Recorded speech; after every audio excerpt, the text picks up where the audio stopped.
Hello दोस्तों, मन सुंदरी serial के आज के एपिसोड में हम जानेंगे मधुबाला सबसे कहती है कि हाँ, रूही ही मेरी बेटी है। रूही मेरी बेटी है जिसने मेरे कोख से जन्म लिया है, पर मैं ही बदसूरत माँ हूँ जिसने उसे कूड़ेदान में फेंका था।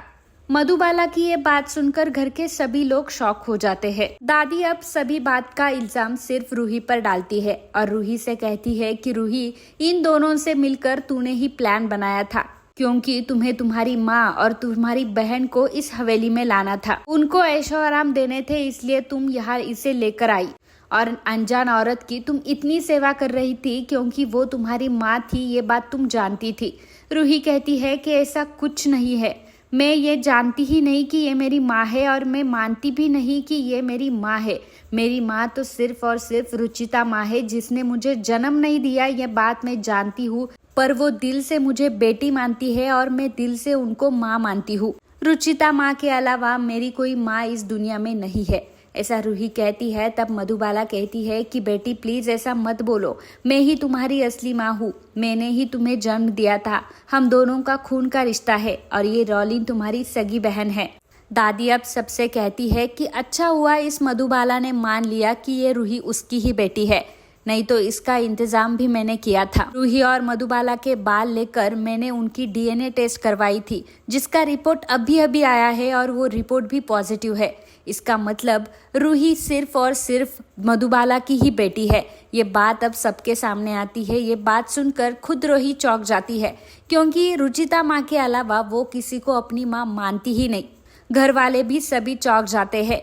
रॉलिन कहती है कि हाँ, ये मेरी ही बहन है। दरअसल हम यहाँ पर आए थे क्योंकि मुझे मेरी बहन से मिलना था। हमें थोड़े दिन हमारी बहन के साथ गुजारना था, इसलिए हम इस घर में आए थे और इस घर में रुके। इसके अलावा हमारा कोई भी और मकसद नहीं था। हालांकि रॉलिन यहाँ पर झूठ बोल रही है। दादी रूही से कहती है कि रूही, इन दोनों के साथ अब तुम्हें भी घर से बाहर जाना होगा। इन दोनों के साथ अब तुम्हें भी ये घर छोड़ना पड़ेगा। ये बात सुनकर रूही सिर्फ यही कहती है कि ये मेरी माँ हो ही नहीं सकती। दादी रूही से कहती है कि रूही, अब ये नौटंकी बस करो। हम सबको अब पता चल चुका है। मैं जानती हूँ कि इन सब में तू भी शामिल थी। इस घर को लूटने का तुम्हारा और तुम्हारे माँ का प्लान था और ये तुम्हारी माँ है, ये तुम पहले से ही जान चुकी थी। तभी रूही कहती है कि नहीं, ऐसा बिल्कुल नहीं है। रूही पर ये सारी बातें हजम नहीं होती, इसलिए वो अपने कमरे में चली जाती है। कमरे में जाकर रुचिता की फोटो वो देखती है। अपने सीने से लगाकर वो बहुत ज्यादा रोती है और कहती है कि माँ तुम कहाँ पर हो? तुम सिर्फ मेरी माँ हो, मैं किसी को और माँ नहीं मानती। तभी वहां पर नहार भी आता है। नहार रूही को शांत करता है। रूही से कहता है कि रूही प्लीज मत रो, रोते हुए तुम बिल्कुल अच्छी नहीं लग। रूही कहती है कि नहार देखो ना, ये सब क्या हो रहा है? ये मेरी माँ कहाँ से प्रकट हो गई? मैं तो सिर्फ एक ही माँ को जानती हूँ, जो मेरी रुचिता माँ है। रुचिता माँ ने मेरे लिए जो कुछ भी किया है वो मैं अपने जिंदगी में कभी नहीं भूलूंगी। मेरी सगी बहन है जूही, जो मुझे अपने आप से भी ज्यादा प्यार करती है। भगवान ने मुझे रुचिता माँ जैसी माँ दी। उसके बाद जब मैं यहाँ आई तो मुझे सास ससुर भी बहुत अच्छे मिले और उसके बाद मुझे पति के रूप में आप मुझे मिले। मैं तो बहुत भाग्यवान हूँ कि मुझे आप जैसा परिवार मिला। और अब ये मेरी माँ कहाँ से आई? ये मेरी माँ कैसे हो सकती है? माँ क्या होती है? माँ अपने बच्चे को अपने कोख से कभी जुदा नहीं करती। गोदी में बिठाकर उसे सुलाती है, अपने बच्चे को वो खाना खिलाती है, अपने बच्चे से बहुत प्यार करती है। पर इस माँ ने तो मुझे कूड़ेदान में फेंका था, तो ये माँ कैसी?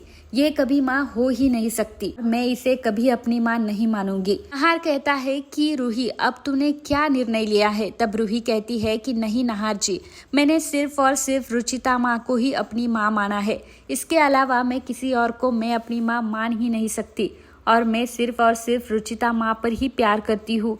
ये मेरी माँ नहीं है, मैं इस माँ को पहचानने में इनकार करती हूँ। रूही की ये बात सुनकर नहार नीचे जाता है। तो यहाँ पर हम देखते हैं कि जब जूही ठाकुर जी के सामने खड़ी होती है तो ठाकुर जी से कहती है कि ठाकुर जी, रूही और मैं, हम दोनों भी एक ही परिवार में पले बड़े हैं। हमारे माँ बाप एक ही है और ऐसे कैसे कौन कह सकता है कि ये मेरी बहन है और इसने मेरी कोख से जन्म लिया है? तभी वहाँ पर रॉलिन खड़ी होती है। तब रॉलिन अब जूही से कहती है कि मानने के रिश्तों में से खून का रिश्ता ज़्यादा इम्पोर्टेंट होता है और रूही से मेरा खून का रिश्ता है, वो मेरी सगी बहन है। उसकी बात सुनकर जूही को बहुत बुरा लगता है क्योंकि आज तक जूही की बहन सिर्फ रूही इसी नाम पर सभी लोग जानते थे।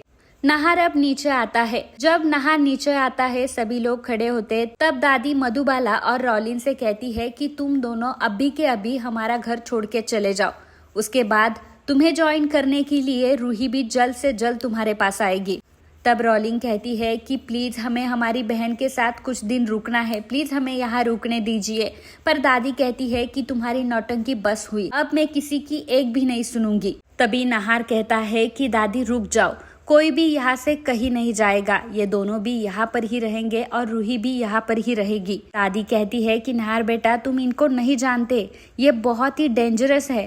तब नहार कहता है कि मैं अभी कुछ नहीं जानता, मैंने सिर्फ कह दिया तो कह दिया, यहाँ से कोई नहीं हिलेगा, सब लोग यहीं पर ही रहेंगे। नहार की ये बात सुनकर मधुबाला और रॉलिन दोनों भी खुश होते हैं, पर दादी को बहुत गुस्सा आता है कि नहार ने इनकी साइड क्यों ली। तो दूसरी तरफ हम देखते हैं कि रूही अकेले में ही रोती है और वो अपने आप को बहुत कोसती है क्योंकि बचपन में ही उसे कूड़ेदान में फेंका गया था। उसे बहुत बुरा लगता है कि कोई माँ ऐसे कैसे कर सकती है अपने बच्चे के साथ कि वो उसे कूड़ेदान में फेंक सकती है। क्या मैं इतनी बदसूरत हूँ कि मेरी माँ ने ही मुझे कूड़ेदान में फेंका। वो अपने आप को ही कोसने लगती है और उसे बहुत रोना आता है कि मेरी खुद की माँ मेरे साथ ऐसा कैसे कर सकती है। अगर उसने मुझे कूड़ेदान में फेंका भी, पर अब मेरा सब कुछ सही चल रहा है। मेरी माँ सिर्फ रुचिता माँ है जिसने मुझे संभाला है, जिसने मुझे पाल पोस कर बड़ा किया है, सिखाया है, पढ़ाया है। उसी के संस्कारों के कारण आज मैं यहाँ पर खड़ी हूँ और मुझे नहार जैसे अच्छे इंसान मिले। इन सब के पीछे सिर्फ और सिर्फ मेरी रुचिता माँ है। और अब ये मेरी माँ कहाँ से आई जिसको मेरी बिल्कुल भी परवाह नहीं थी, इसलिए उसने मुझे कूड़ेदान में फेंका था। अब इसका मापन कहाँ से जाग उठा है। रूही बहुत सोचने लगती है और रोती भी है। सब बात की उसे बहुत ही ज्यादा फिक्र होने लगती है। जिनको मैंने घर लाया वो मेरी खुद माँ है और मेरी बहन है, वो भी मेरी सगी बहन है। इस बात पर रूही हजम ही नहीं कर पाती। तो दोस्तों आपको क्या लगता है, रूही अपनी माँ को मतलब मधुबाला को माँ के स्वरूप एक्सेप्ट करेगी, रॉलिन को अपनी बहन मानेगी? आपको क्या लगता है कमेंट करके हमें ज़रूर बताना। उसके साथ अगर ये वीडियो आपको थोड़ा भी पसंद आया हो तो वीडियो को अब भी लाइक करना और चैनल को सब्सक्राइब करना मत भूलना। Thank you.